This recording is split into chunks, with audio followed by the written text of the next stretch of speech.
Okay, guys, let's talk swimming with whales and your healthcare clinic. Now, I know you might be wondering, what does this have to do with my healthcare clinic? But just play along with me for a second because today we're going to talk through setting expectations around if things go wrong and if things go well. Okay?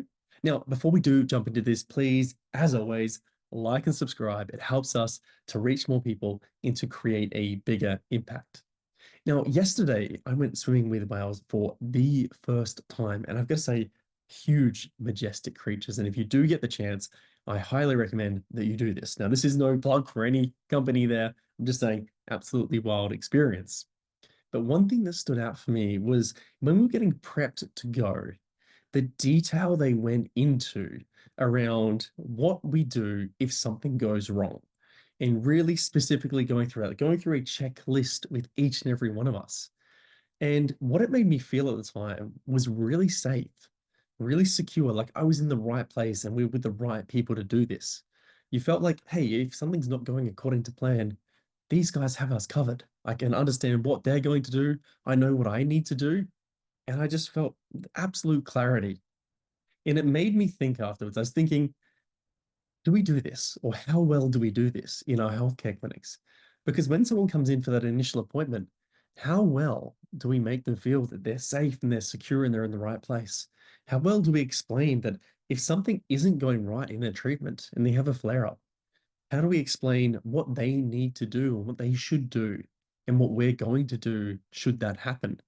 So that they know that even if something we could call bad happens or it doesn't go in the right direction as fast as we want it to, that there is a solution. We've already thought ahead for this. It's normal. These things can happen, but don't worry. We deal with this all the time, and we're here to help and support you.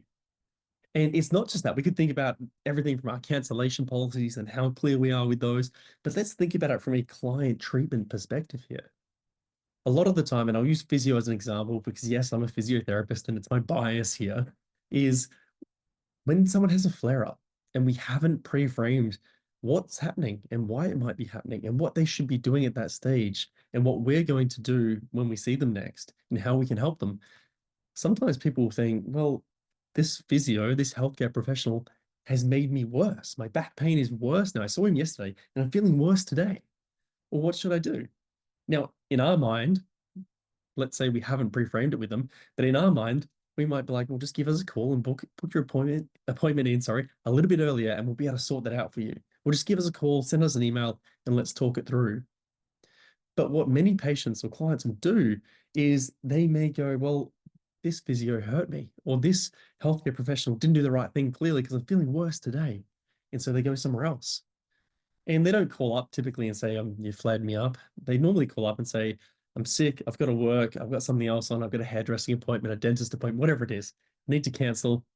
Don't call me. I'll call you. Okay. That's normally what happens. And then they go somewhere else. And so just thinking about these experiences and how we can apply it to healthcare, how can we apply it to our own clinics? Okay. What I would be considering here is how can we be amazing at pre-framing? If the unexpected happens, if we have a flare up, if something doesn't go according to plan, what should the client do really clearly? What will we do really clearly? And how are we going to work together to solve that? So, a short one today, but just consider this. How can you take that experience that I had, and I'm sure you've had similar experiences, and how can you apply that into your clinic? That is your action for today, my friends. Jump in, have a play with it, and I'll see you in the next video.